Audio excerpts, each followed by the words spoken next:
right, let's get it started in here. Nerd. Blah, blah, blah, blah, blah, blah, blah, blah, blah. All of that chit-chat's gonna get you hurt. I'll bring you in warm. Or I can bring you in cold. Are you not entertained? Are you not entertained?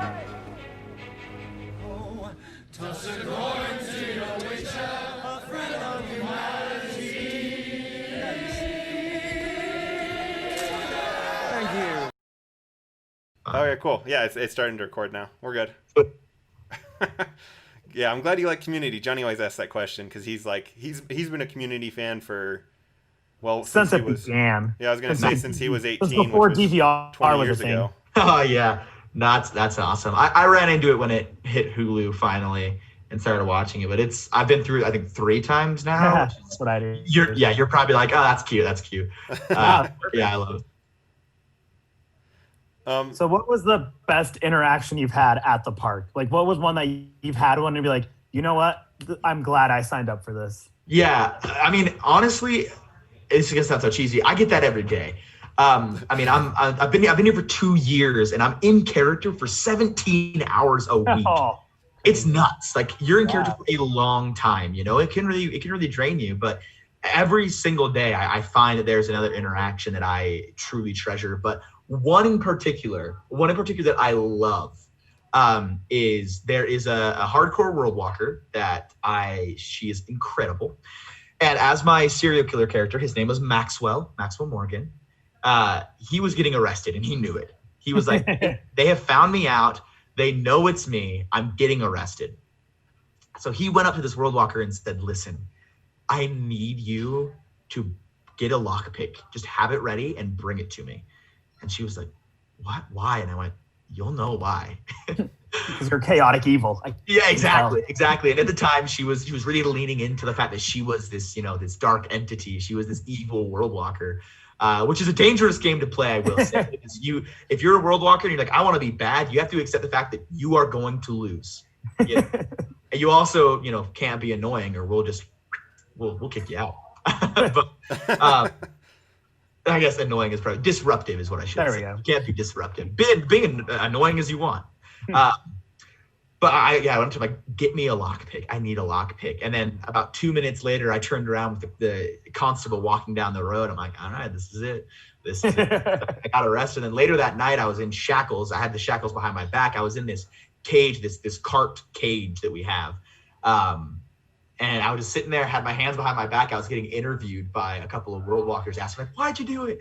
Why'd you do it? What are your motives? And I'm just playing crazy. I'm like, I don't know. It just balance, I suppose. It was all about balance in the end, things like that.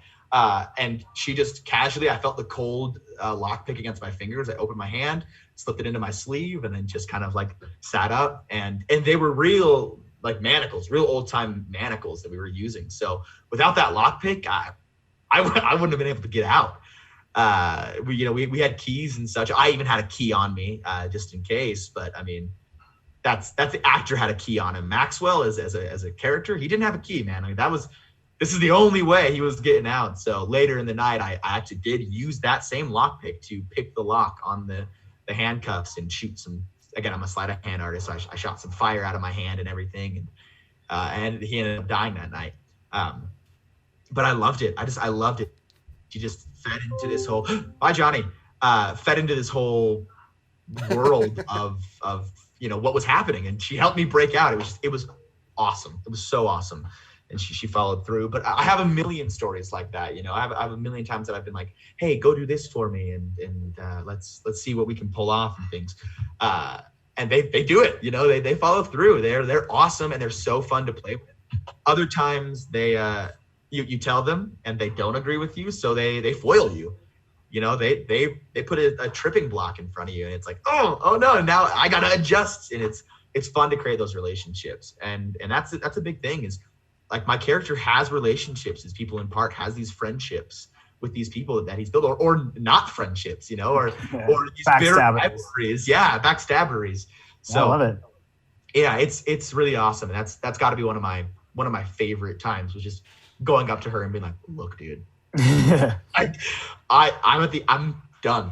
It's over for me. Like, do what you can to help me, please. And she followed through. So it was awesome. That's so cool. I was never expecting this because, you know, we just see Evermore and we don't know anything. So like this, just that alone was like, got me every feel you could have for fantasy, D&D, Yeah. Skyrim, everything just happened. And like all my emotions just flooded just hearing that story. I was like, what? Yeah, Huh. it's awesome. And you can get really, really involved. You specifically can have an effect on what happens, you know, getting involved in, you know, a romance. And if you're the one that's like, listen, bro, like I'll deliver the note. I had my last character I played, that Viking character. These world walkers were really pushing like, hey, I think you should get with Anastasia, dude. Like, I really think like you should hook up with Anastasia. She's super cute. Like she's into you. You should write a note. And he was the war speaker. He's you know, very eloquent little wolf. So he writes this letter, has it delivered, and by the end of the night, it's like, all right, it's official. We're courting, baby. Like it's happening. So, you know, this whole relationship was built around these world walkers that were just like, let's like do it. And they convinced me, and I of course was like, yeah, hello, story team, is this cool? Is this chill? Like, yeah, go for it, bro. I was like, okay, sweet, let's do it. Here's your necklace of Mara. Go for it, man. Yeah, necklace of Mara, exactly. Solid reference. Yeah, so there definitely is, you know, some there are limits. Things have to get approved, and there are times that the characters will just be like, no, bro, like not This interested. doesn't follow the story. This does not follow the story. Yeah, it's like it's not in my wheelhouse. Like it's not what I do, you know. So it's very RPG that way. You know, these characters are real and they have real emotions, and they'll be like, you're a psychopath, or they'll be like, absolutely, let's go steal a cannon. That's what I did on Fridays. I straight up stole a cannon with some world walkers. It was awesome. So this sounds yeah. like a bunch of shenanigans, man. You're really making me want to go.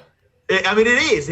I mean, it's we have a lot of shenanigans so that if you miss one, you can get involved in another, you know, because that's super fun. And with pirates, we're really right now, the season is called Pyra. I don't know why we chose that name, but there are a lot of pirates around, so maybe that's why.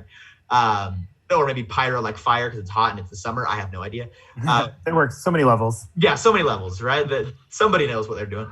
But especially with pirates around right now, there is so much hijinks that we're getting into and all that stuff. And it all feeds a greater story. You know, we stole this cannon because we're trying to defend from this threat that is coming to face Evermore. You know, we're nervous. We need as many weapons as possible.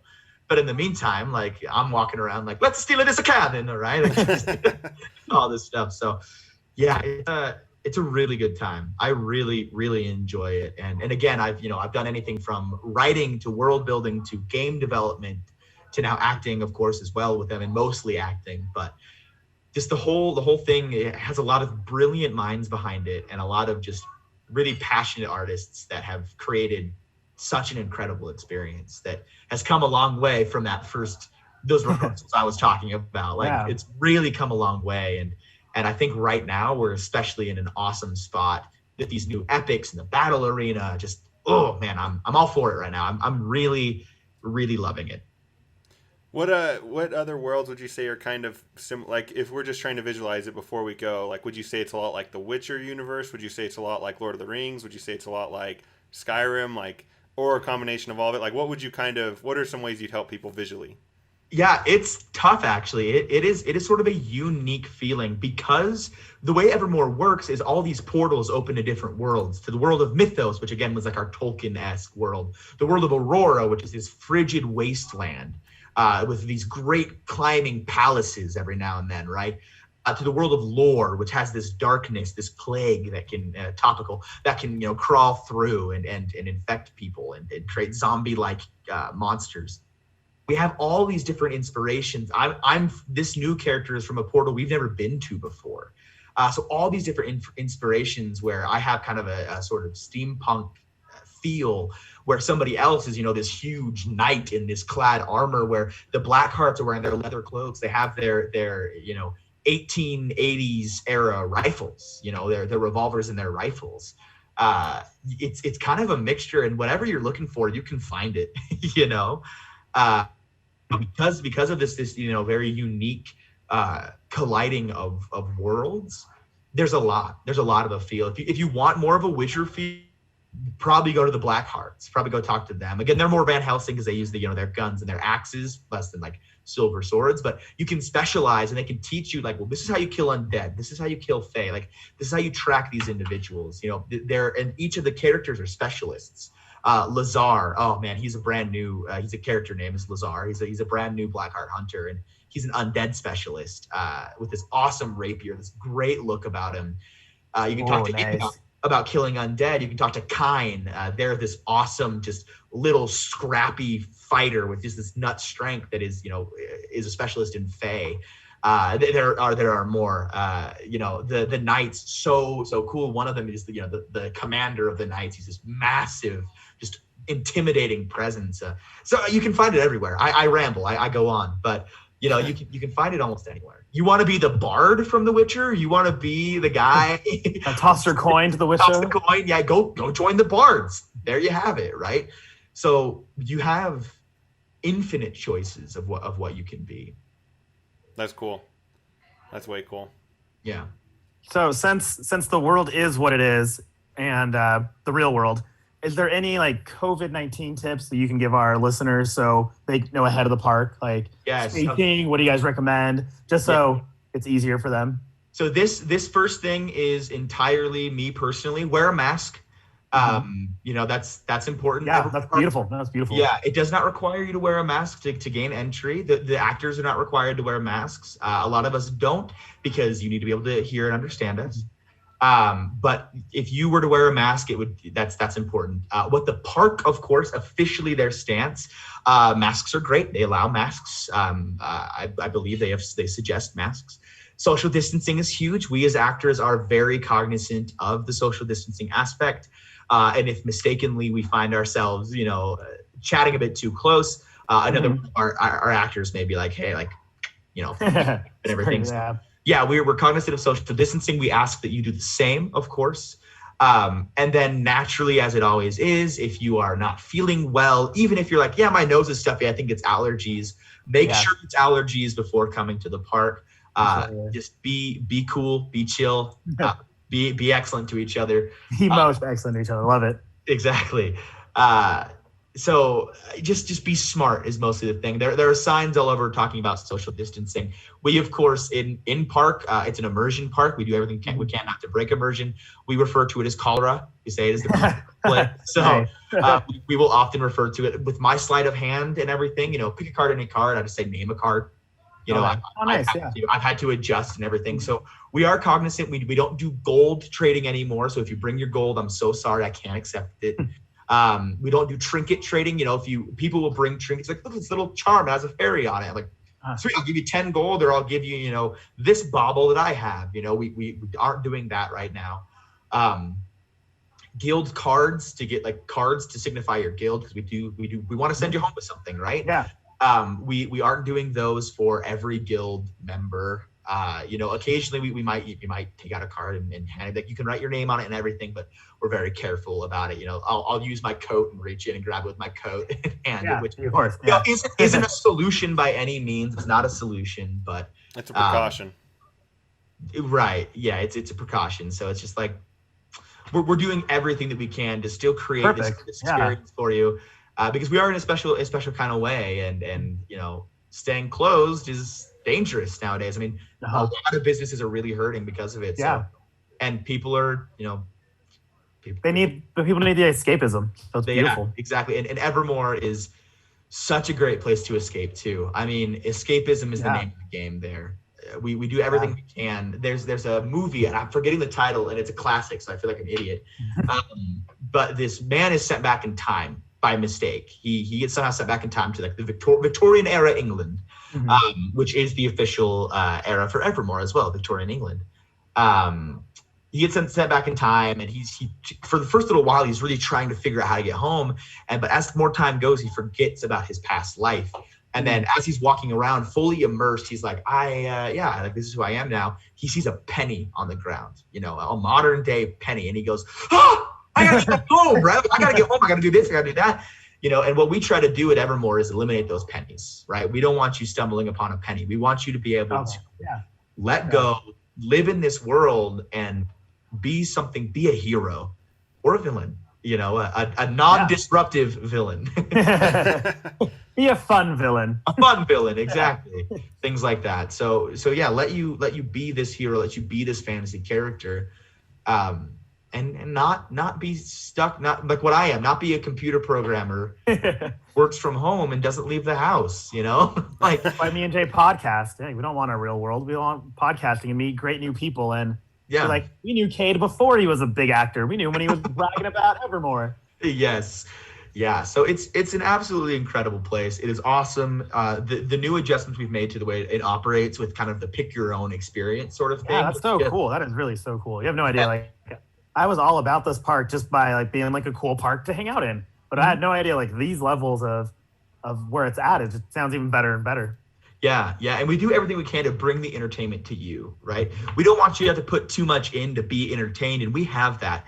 But I will say, if you are willing to put a little bit of effort in, if you're willing to play with us, your experience goes so much further, you know? Join the Facebook pages. Our Facebook pages are awesome.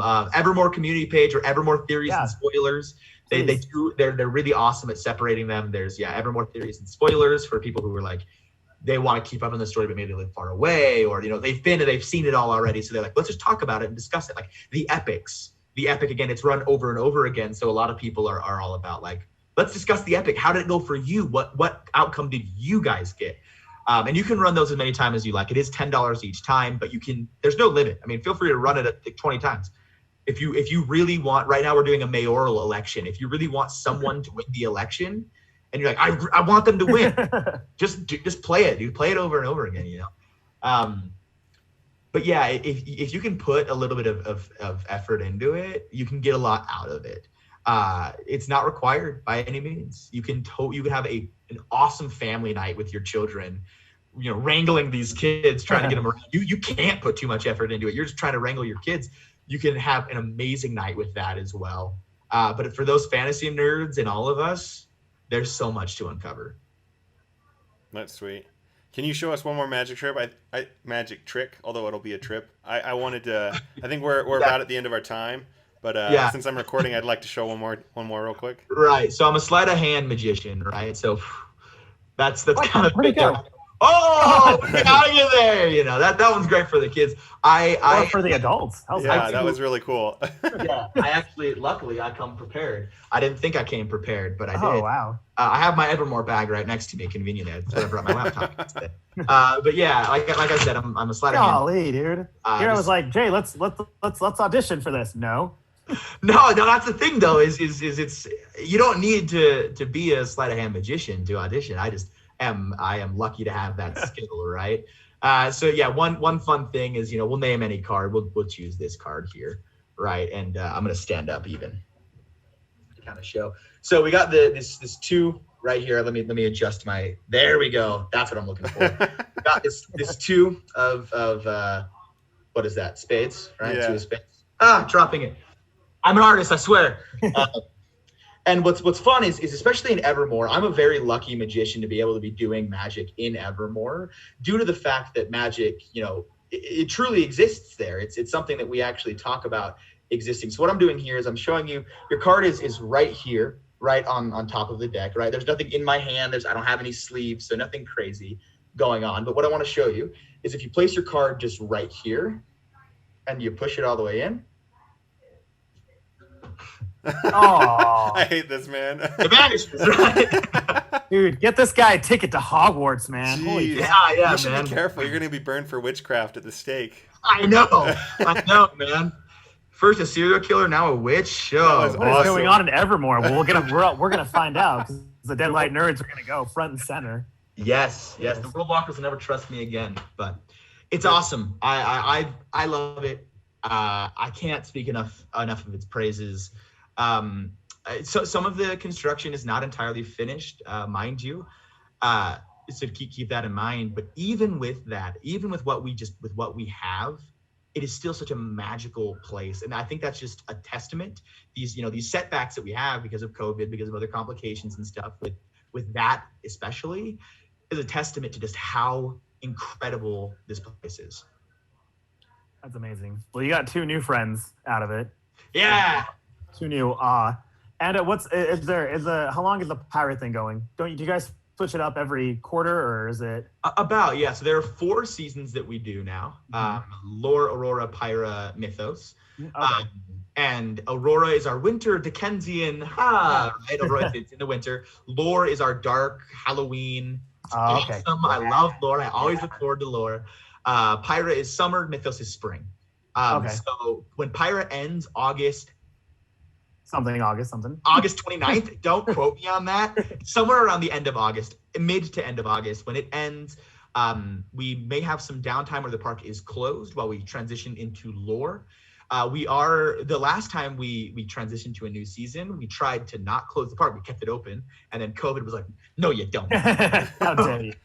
Yeah. So not today, Evermore. Not today. So we may close, we may not between seasons, but Lore will be our next season as Halloween comes around. And boy, I am so excited, guys. You especially Lore, you've got to come check it out. All seasons. But I mean, if ever there was one that I had to name as my favorite, I'd name Lore. It is incredible.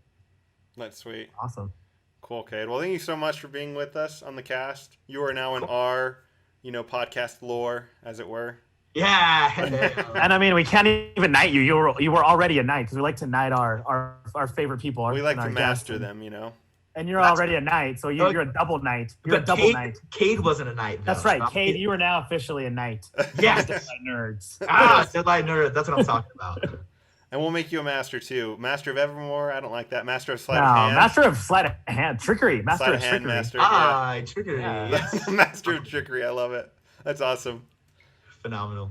Awesome, dude. All right. Thanks, Knights, for listening. And hopefully when you all go to Evermore Park to see Cade as who he is, play with him. That's what we took out of this. He likes when you interact. Yes, please. I will interact with you. I'll make it easy, I swear. Perfect. All right, nice. Well, we'll see you on the flippity flop. Flippity flop.